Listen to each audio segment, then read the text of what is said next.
It is challenging at the moment. We're all facing the challenge of the coronavirus, and we have to. I think the key thing is to try and maintain the sport in the safest possible way. We can't take unnecessary risks, but we can't just shut down completely. If the whole economy shut down completely, that would have a much more serious impact than the coronavirus. But the coronavirus is a very serious threat, so we have to take the necessary reactions. So every country, we're working with the local health authorities to decide what is the appropriate actions to take. All the teams, for instance, are minimizing the amount of staff that travel. So we're taking every sensible precaution we can, and we have to follow the advice of the health authority. Welche Prognosen gibt es für 2020? I think it's pretty much status quo, if I'm honest. And there's no reason to expect any real change in the pecking order of Formula One unless somebody makes a horrible mistake. And really that's why we're making these changes for next year. We want to change the landscape of Formula One and bring the teams closer together. We still want a meritocracy, we still want the best teams to win, but we want to have much closer competition. And by controlling the amount of money a teams can spend, and also distributing the prize fund more evenly, more fairly amongst the teams, and also changing the technical regulations, sporting regulations, we think we can maintain the integrity of the sport, the challenge of the sport, the meritocracy of the sport, but we can have much closer competition. So I'm not sure this year we can look to see anything different than has happened in the last few years. It's been great seasons, great racing, but it's been a small group. We want to widen that group, we want to expand it. And I think there'll be one or two interesting changes in midfield. Racing Point look very strong. McLaren are on an upward trend. I think that will continue. But I think in terms of the top big three teams, not much is going to change there. But hopefully next year we can start to see the landscape change. Warum ist Mercedes so dominant? They have a very stable organisation. They have some great people there, and they've got the momentum going.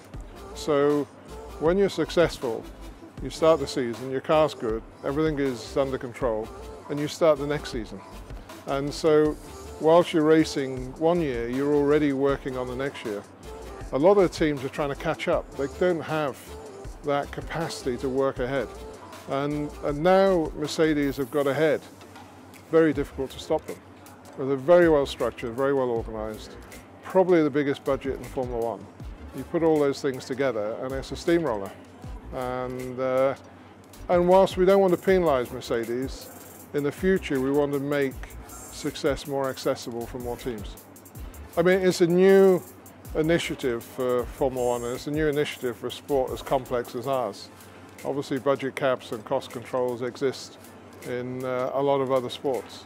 But I think it is an essential element, because in Formula One, if you do a competent job, you go as fast as your budget.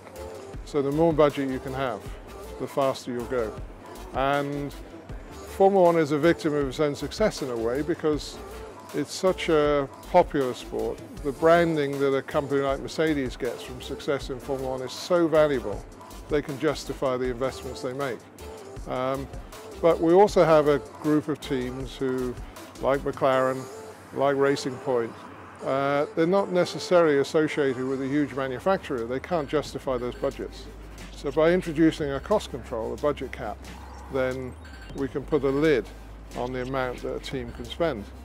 Now, where this is differed from other initiatives there's been in Formula One is this is supervised and policed by the FIA.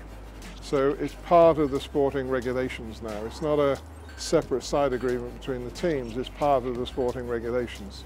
So if you breach those regulations, you'll be penalised. And if you've made a serious fraudulent breach of the financial regulations, you could even have a championship taken away from you. So it has teeth.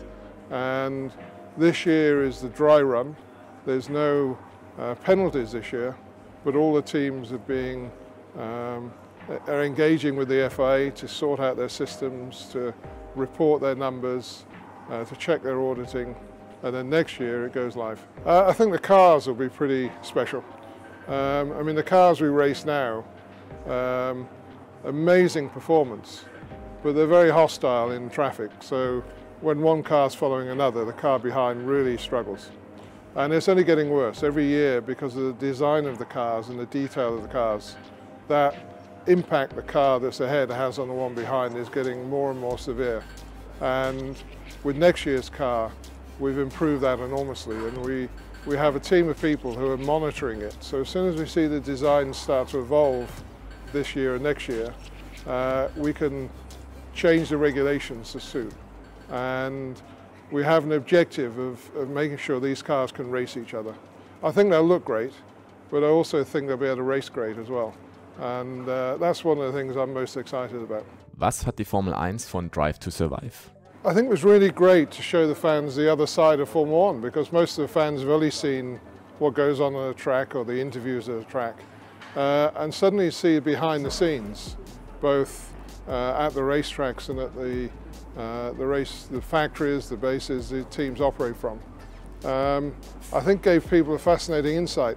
And what we've discovered is it's been very appealing to the non-race fan. In fact, turned them into race fans.